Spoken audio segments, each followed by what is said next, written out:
If you think being castrated was the worst thing that happened to this boy, then you're in for something far more horrifying. This isn't just a story about physical mutilation. This is a story about identity being erased, about a child no older than 13 being forced to replace a dead empress. He wasn't groomed to serve, he was groomed to perform. Dressed in silks, veiled like a bride, paraded beside the most dangerous man in the Roman Empire.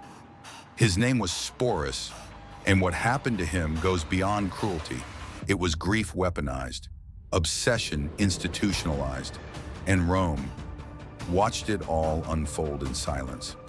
This is the twisted, true story of the boy Nero called his wife, and what it really cost to survive under an emperor's love. If you're drawn to dark history, stories buried in history's darkest corners, consider subscribing and leaving a like to this video. This channel is dedicated to uncovering the uncomfortable, the tragic, and the forgotten, and your support helps keep these voices alive.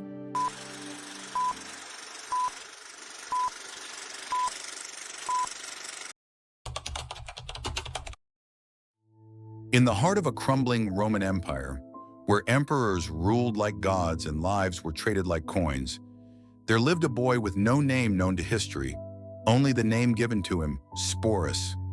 A young slave, barely in his teens, plucked from obscurity by the most dangerous man in Rome, Emperor Nero. After the suspicious death of his pregnant wife, Poppaea Sabina, reportedly kicked to death by Nero himself, the emperor spiraled into guilt, grief, and madness. In Sporus, Nero saw a reflection of Poppaea's face, and that's all he needed. He had the boy castrated, a horrific procedure meant not to save his life, but to preserve his beauty. Sporus would not become a man. Instead, he would become an illusion, an empress reborn. In a twisted act of grief and domination, Nero dressed him in fine silks, placed a veil upon his head, and called him his wife.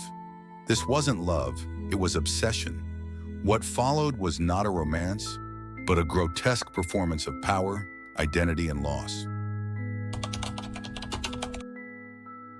Rome was no stranger to decadence, but even the court murmured when Nero married a boy. The ceremony was no private ritual. It was a full imperial spectacle. Senators watched, soldiers bowed. Nero placed a wedding ring on Sporus's finger and called him Sabina.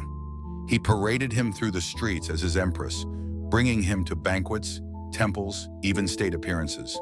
The empire whispered, some laughed, others shuddered, but no one dared defy Nero, not when fire, poison, or forced suicide awaited dissenters. To the public, Sporus became a grotesque curiosity, but to Nero he was something else, a symbol, a trophy, a way to undo the guilt that gnawed at him from within. He hadn't just lost Poppaea, he had killed her, and in Sporus he sought to undo the death by crafting a living replacement. Behind closed doors, no one knew what torments the boy endured. But one thing was clear, Sporus no longer belonged to himself. He was a ghost of a woman he never knew, a child groomed into a role he never chose, and the empire watched it all unfold in silence. After their wedding, Nero dragged Sporus from one imperial display to the next. They toured Greece. They attended the Olympic Games. Nero sang and played the lyre while Rome festered behind them. All the while, Sporus stood by his side, always veiled, always silent. To some, this was political theater. To others, a public breakdown. But for Sporus, it was a sentence. His life became a stage with no script, no exit. Historians recorded that Nero called him Lady, Empress, and even introduced him to foreign dignitaries as Poppaea reincarnated. But it wasn't affection, it was control.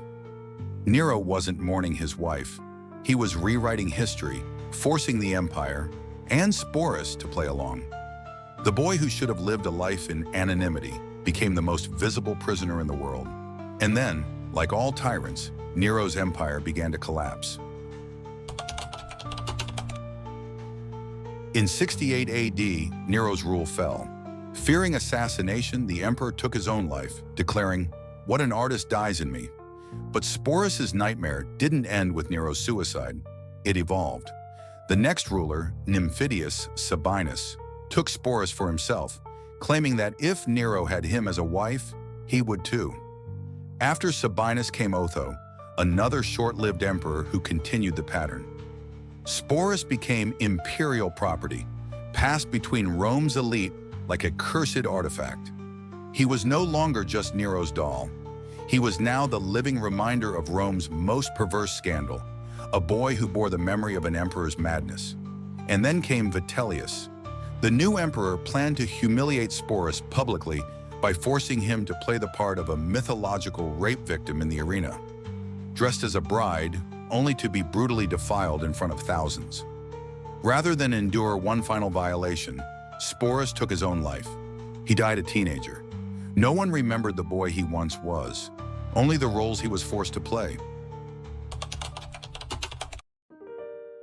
What makes Sporus' story so disturbing isn't just what happened to him, but why it happened. He was castrated to serve someone else's fantasy. He was dressed and renamed to soothe an emperor's guilt. He was passed between men as a form of currency. And when he was no longer useful, they prepared to destroy him in the most grotesque spectacle imaginable. Sporus didn't matter as a person. To Nero, he was an idea, a mask to hide behind, a breathing illusion of what once was. In many ways, Sporus wasn't just the emperor's victim.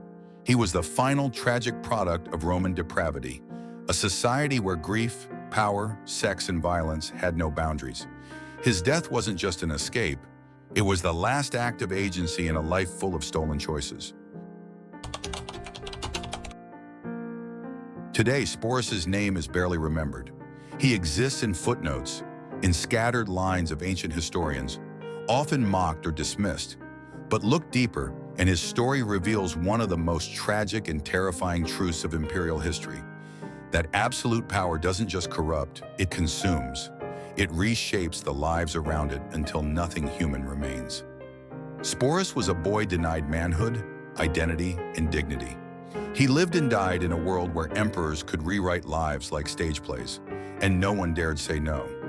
His story is not just about Nero's madness.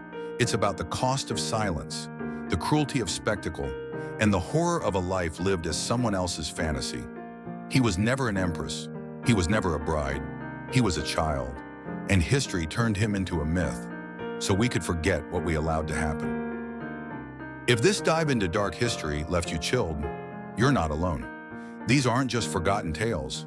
They're real, haunting echoes of humanity's darkest moments. If you want to keep uncovering the truth behind the myths, the power behind the cruelty, and the names history tried to erase, like this video, subscribe to the channel, and drop a comment below. Let me know what story from dark history you want told next, because here, every shadowed past has a voice. Thank you, and see you in the next episode of Dark Lore.